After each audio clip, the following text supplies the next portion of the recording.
पहाड़ की छोटी पगडंडियों से निकलकर जापान की चमकती सड़कों तक पहुंची एक कहानी। एक ऐसा युवा जिसने गरीबी देखी, संघर्ष जिया और आज उत्तराखंड के सैकड़ों सपनों को रोजगार में बदल दिया। देखिए, ग्राम भिगुन से जापान तक सचिन नौटियाल की प्रेरक यात्रा। सिर्फ सफलता नहीं, बल्कि अपनी मिट्टी से जुड़े रहने की कहानी।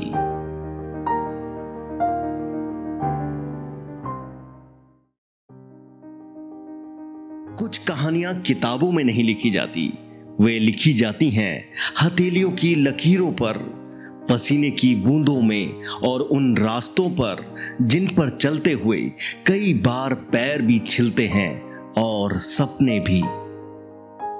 उत्तराखंड के जनपद टिहरी अंतर्गत बूढ़ा केदार के छोटे से गांव भिगुन से निकला एक लड़का, जिसने पहाड़ की सीमाओं को मंजिल नहीं माना और अपनी मेहनत से जापान की धरती पर भारतीय स्वाद और उत्तराखंड की पहचान खड़ी कर दी।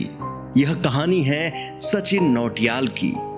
धार्मिक संस्कारों वाले परिवार में जन्मे सचिन नौटियाल का बचपन भी किसी आम पहाड़ी बच्चे जैसा ही था।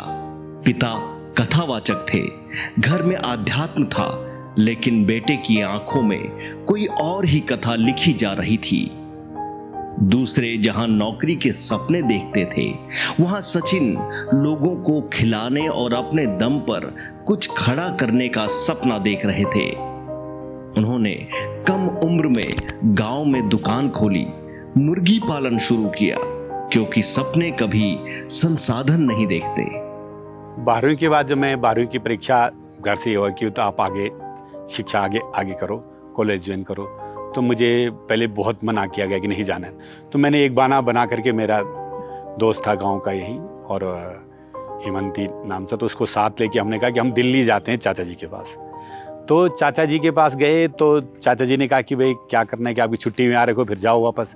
मैंने नहीं चाचा जी, मैंने को तो आप यहीं रहना है, मैंने नहीं जाना गाँव, मैंने नहीं पढ़नी पढ़ाई। चाचा जी ने कहा नहीं, होटल में नहीं जाना है। तो स्टार्टिंग में चाचा जी ने मुझे अपने साथ ही, वो कहते पंडिताई, चाचा जी पंडिताई करते थे दिल्ली में, कि पंडिताई कर लो। तो मैं 2 या 3 बार के पंडिताई में गया। हकीकत मुझे पंडिताई बिल्कुल जमी नहीं, क्योंकि मुझे ना तो कोई पंडिताई आती थी और उसमें जो पैसा मिलता था तो उसका मुझे लगता कि मैंने इसमें कुछ मेहनत नहीं की और मुझे मिला है, मुझसे ज्ञान नहीं है मुझे, और मैं एक मेहनत करके पैसा कमाना चाहता था। तो मैं क्विट कर दिया वहाँ पे। मैंने कहा चाची मैं नहीं करूँगा, आप तो इतने बड़े पंडित हो, मुझे कहीं आपका जानने वाला तो मुझे होटल में लगा दे। कि मैं पंडित आदमी, मैं कहाँ होटल में लगाऊँ तेरे को। उन्होंने मुझे द हंस प्लाजा 12 खम्बा रोड पे, उनका गोयल कोई पंडित जजमान थे, उन द हंस प्लाजा 12 खम्बा रोड पे उन्होंने मुझे वहाँ पर उनकी सिफारिश से लगाई, वहाँ पे लगाया।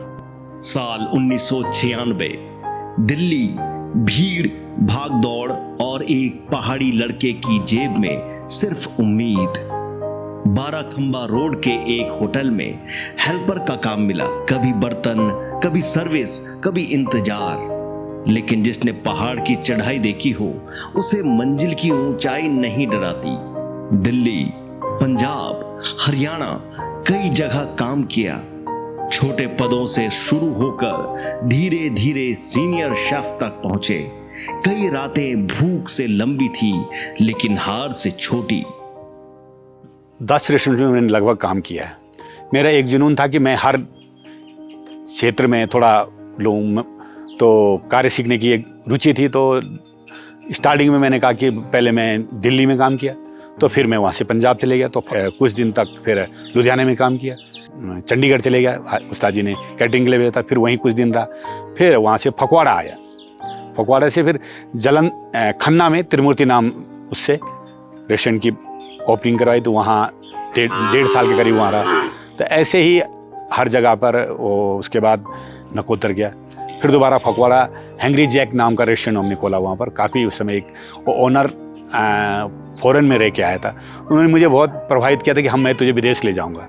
एक लक्ष्य था कि बाहर जाना है, तो काफ़ी समय तक उनके साथ रहा। तो फिर मुझे लगा कि मैं यहाँ इस क्षेत्र का, मैंने पंजाबी खाना सीख लिया, तो मैं कुछ समय मेरठ में आया, मुगल महल में आया, थोड़ा कुछ दिन वहाँ रहा। फिर वहाँ से फिर मैंने रिटर्न किया कि दिल्ली का फूड जो है थोड़ा इंटरनेशनल फूड को टच करता है, ये लगभग मेरा इंडिया में 6-7 साल का पीरियड था जो कि मैंने काम किया इंडिया में। फिर आया साल 1999, एक छोटा पहाड़ी गांव और सामने जापान।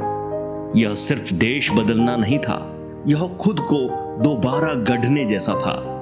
नई भाषा, नया स्वाद, नई संस्कृति, जहां भारतीय मसालों की जगह सादगी थी और जहां पहचान नहीं प्रदर्शन बोलता था। लेकिन सचिन ने समझ लिया, विदेश में टिकना है तो पहले सीखना होगा, और यहीं से शुरू हुई असली उड़ान। इंडिया में काम करने के बाद मुझे 99 के 11 अगस्त को मेरा जो वीज़ा अप्लाई हुआ और मेरा यहाँ से फ़्लाइट हुआ। मेरी फ़्लाइट जो थी न्यू दिल्ली से कांसाई इंटरनेशनल एयरपोर्ट पे थी। वहाँ उतरा तो वहाँ के बाद बड़ा संघर्षमय जीवन रहा वहाँ पर भी। ओसाका में एक इंडो टाइगर नाम की कंपनी थी, उसमें रहा। इनके ओनर जैपनीज़ थे, तो वहाँ पर जैपनीज़ ओनर होने के बाद मुझे लैंग्वेज का बड़ा काफ़ी स्टार्टिंग में कठिनाई हुई, लेकिन उससे एक जब कठिनाई मिली तो उससे एक अच्छा वो भी मिला, पॉजिटिव पॉइंट कि जैपनीज़ में ही बात करनी थी। तो पॉजिटिव इस रहा कि जो भी जवाब देना है जैपनीज़ में देना है, जो भी बोलना है जैपनीज़ में बोलना। तो उससे लैंग्वेज में बड़ी सहायता मिली।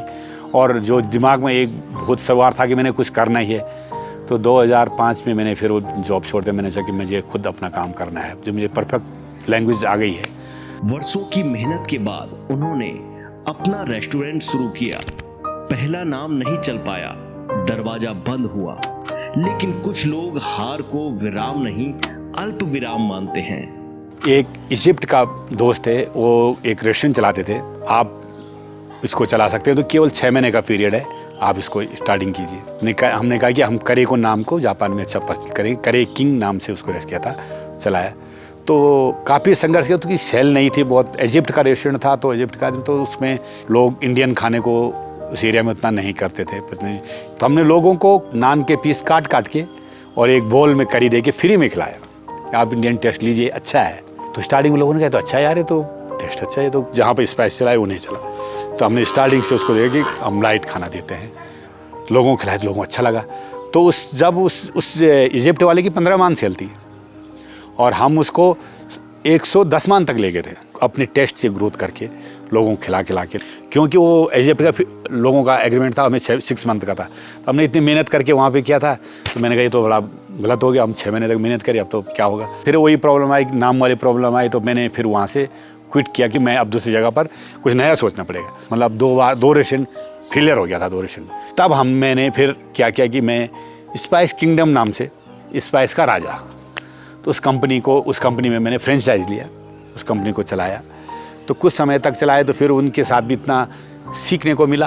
और फिर मैंने सोचा कि यार इसमें तो 2009 में मेरे को एजुकेन वहाँ का परमानेंट रेजिडेंस मिल गया था। तो मैंने कहा भाई इतना जब अनुभव हमने ले लिया है, तो उसको अब हम क्यों ना परमानेंट अपनी ब्रांड बना लेते हैं कोई। तो मैंने उसके बाद नमस्ते गणेशा नाम से अपनी कंपनी बनाई। और फिर शुरू हुआ नमस्ते गणेशा, और देखते ही देखते यह सिर्फ रेस्टोरेंट नहीं रहा, यह जापान में भारतीय स्वाद की पहचान बन गया।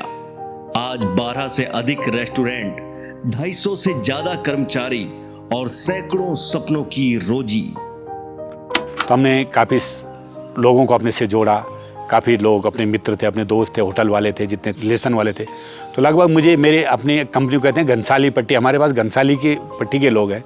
जब ये 100 लोग हमारे पास काम कर रहे हैं, और लगभग हमारे ग्रुप में जितने सारे मेरे दोस्त फ्रेंड्स के ग्रुप, लगभग हम जो साथ में मिलके काम करते हैं, हम 400 से 500 लोगों का ग्रुप है जो हम सब वहाँ पर जापान में रोज़गार दे रहे हैं। हमारी काफ़ी कंपनी वहाँ पर है, जो स्पाइस किंगडम है, नमस्ते गणेशा हो गया, रॉयल इंडिया हो गया, जग हरी हो गई, ऐसी 8-10 कंपनियाँ हैं जिनसे हम मिलके ग्रुप कर रहे हैं अपना। सफलता के बाद अक्सर लोग लौटना भूल जाते हैं, लेकिन सचिन नौटियाल ने लौटने का रास्ता कभी बंद नहीं किया। गांव के युवाओं को जापान बुलाया, रोजगार दिया और गांव में चकबंदी कर फलदार पौधों और स्थानीय वनस्पतियों का बड़ा बाग विकसित किया, क्योंकि उनकी नजर में विकास का अर्थ सिर्फ खुद को आगे बढ़ाना नहीं, बल्कि पीछे छूटे लोगों को साथ लेकर चलना है। 2001 में शादी हुई है मेरी, धर्मपत्नी का नाम अनीता नौटियाल। उनका रोल काफ़ी रहा, उन्होंने संघर्ष किया, साथ में बच्चों को संभाला और मुझे टाइम दिया जिसमें मैं अपनी लाइफ में आगे बढ़ पाया। पर जब पिताजी मेरे से बाद में बहुत प्रभावित हुए। पिताजी का जो स्वभाव था वो हम कभी भूल नहीं सकते, हमारे जीवन में अमर हैं। मेरे साथ 3 महीने जापान में रहे हूँ, उसके बाद इंडिया आए थे। बड़ा कुछ समय लास्ट में नहीं दे पाया उनके पास, विदेश में रहने के कारण से, कि बड़ा भावुक पल होते उनकी यादों का आने। उनका जो स्वभाव था बहुत ही शील स्वभाव था और उन्होंने हमें हमेशा शिक्षा दी है कि बेटा ईमानदारी और मेहनत रखोगे तुम जीवन में हमेशा तुम आगे करोगे। 5 साल तक लगभग बच्चों को कोई वहाँ किताब पढ़ाने का कोई बड़ा खास नहीं, कि उनको रूल सिखाए जाते पूरे, कि तुम्हारे दिनचर्या के जो रूल है कि तुमने उठना है सुबह, कि सामान के लिए जाना है तो किस तरह से। और जापान कल्चर में क्या है कि लाइन में लगना एक आम वो है, पेशेंस है। जापानी के अंदर जो पेशेंस है और बहुत बड़ा मुझे लगा कि इतना इस हमारे युवाओं के अंदर ऐसा पेशेंस आ जाए, हमारे अधिकारियों के लोग जो कार्य करने वाले लोग उनके अंदर पेशेंस आ जाए। और ईमानदारी बहुत कूट के भरी है ईमानदारी, बिल्कुल जो कोई टेबल के नीचे वाला काम है ही नहीं। जो काम होना है ओपन होना है और समय से होना है। हर कहानी एक मंजिल होती है, लेकिन कुछ कहानियां मंजिल पर नहीं रुकती, वह रास्ता बनाती हैं। भिगुन से जापान तक का यह सफर सिर्फ सचिन नौटियाल की सफलता नहीं, यह उस पहाड़ की जीत है जिसे अक्सर लोग सीमित समझ लेते हैं। और शायद यही वजह है कि कुछ लोग विदेश जाकर सिर्फ कमाते नहीं, अपनी मिट्टी का नाम भी रोशन करते हैं।